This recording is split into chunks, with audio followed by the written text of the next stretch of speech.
Hello students, good morning. कैसे हो आप सब।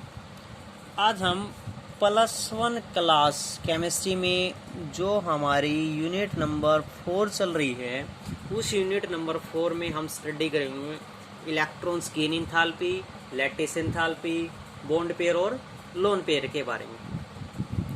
तो सबसे पहले है इलेक्ट्रॉन्स गेन एंथैल्पी।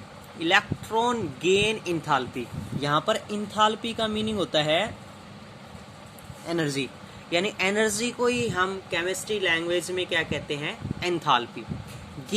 गेन हम पीछे भी स्टडी कर चुके हैं, 9th क्लास से स्टडी करते आ रहे हैं कि गेन का मतलब होता है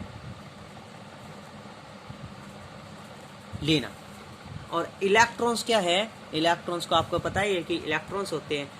तो जो कोई भी हमारे पास एक एलिमेंट प्रेजेंट होता है, उस एलिमेंट्स को इलेक्ट्रॉन्स गेन करने के लिए जितनी एनर्जी की जरूरत होती है, उसको हम क्या कहेंगे, इलेक्ट्रॉन्स गेन एंथैल्पी।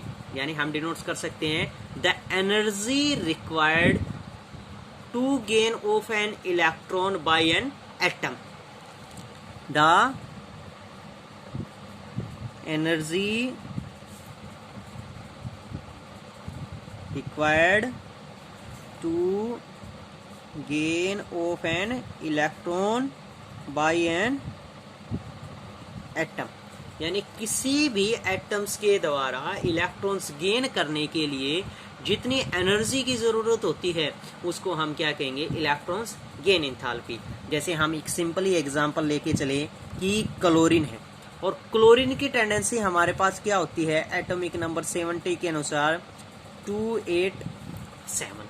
अब जहां पर आउटर मोस्ट सेल के इलेक्ट्रॉन 7 प्रेजेंट है, तो उसकी टेंडेंसी क्या होगी, गेन ऑफ इलेक्ट्रॉन्स करने की। और कितने गेन ऑफ इलेक्ट्रॉन्स करेगा, 8 - 7 outermost shell electron is equal to 1।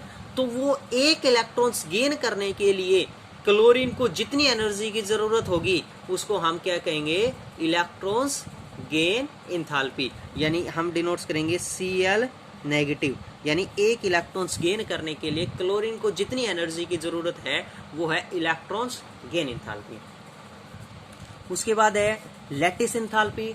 Lattice enthalpy क्या होती है, व्हेन अपोजिटिवली चार्ज पार्टिकल्स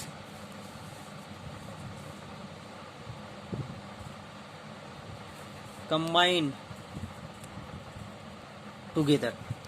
जब अपोजिटिवली चार्ज पार्टिकल्स एक दूसरे में कंबाइन होते हैं, एक दूसरे के साथ कंबाइन होकर क्या क्रिएट करते हैं,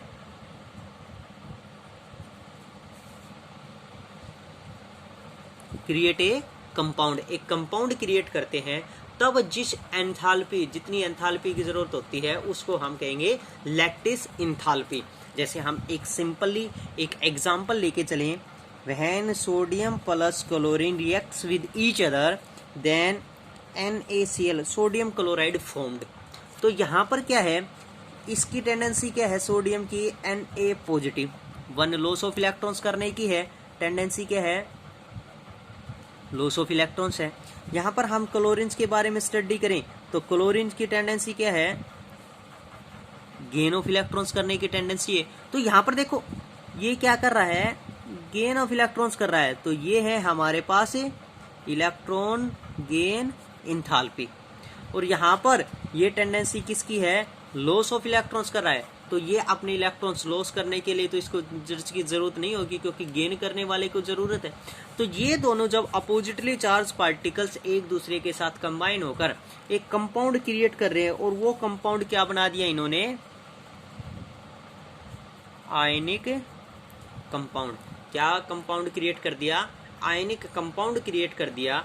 तो उस आयनिक कंपाउंड्स की फॉर्मेशन के लिए जितनी भी बॉन्ड एनर्जी की जरूरत थी, उसको हम क्या कहेंगे, लैटिस एंथैल्पी। उसके बाद है bond pair and lone pair electron, bond pair and loan pair of electrons. अब बॉन्ड पेयर ऑफ इलेक्ट्रॉन्स क्या होते हैं और लोन पेयर इलेक्ट्रॉन्स क्या होते हैं? सिंपली हम डिनोट कर सकते हैं कि जिस किसी भी कंपाउंड फॉर्मेशन में जो इलेक्ट्रॉन्स बॉन्डेड फॉर्मेशन में शामिल होते हैं उनको हम कहते हैं बॉन्ड पेयर ऑफ इलेक्ट्रॉन्स, और जो इलेक्ट्रॉन्स बॉन्ड पेयर यानी बॉन्ड बनाने में शामिल नहीं होते हैं उनको हम कहते हैं लोन पेयर ऑफ इलेक्ट्रॉन्स। जैसे हम स्टडी करें, एक कंपाउंड हो चुका हमारे पास H2O क्रिएट हो चुका। जैसे अभी H के मोलिक्यूल्स कितने हाइड्रोजन के 2 मोलिक्यूल्स प्रेजेंट है, आउटर मोस्ट शेल के इलेक्ट्रॉन्स कितने हैं? एक प्रेजेंट है। एक हमारे पास क्या है? ऑक्सीजन प्रेजेंट है। ऑक्सीजन के आउटर मोस्ट शेल के इलेक्ट्रॉन्स कितने हैं? देखो हम सिंपली स्टडी करके देखते हैं कि हाइड्रोजन का एटॉमिक नंबर 1 होता है तो 1 हो चुका, ऑक्सीजन का 8 होता है तो 2 और 6 प्रेजेंट हो चुका। तो ऑक्सीजन के आउटर मोस्ट शेल के इलेक्ट्रॉन्स कितनी है? 6, हमने डिनोट कर दिए 6। अब बात है हमारे पास कौन सा बॉन्ड पेयर है और कौन सा लोन पेयर इलेक्ट्रॉन्स है। अब H2O बॉन्ड क्रिएट हो चुका है तो ये एक इलेक्ट्रॉन्स किसके साथ क्रिएट हो रहा है? इस इलेक्ट्रॉन्स के साथ क्रिएट हो रहा है।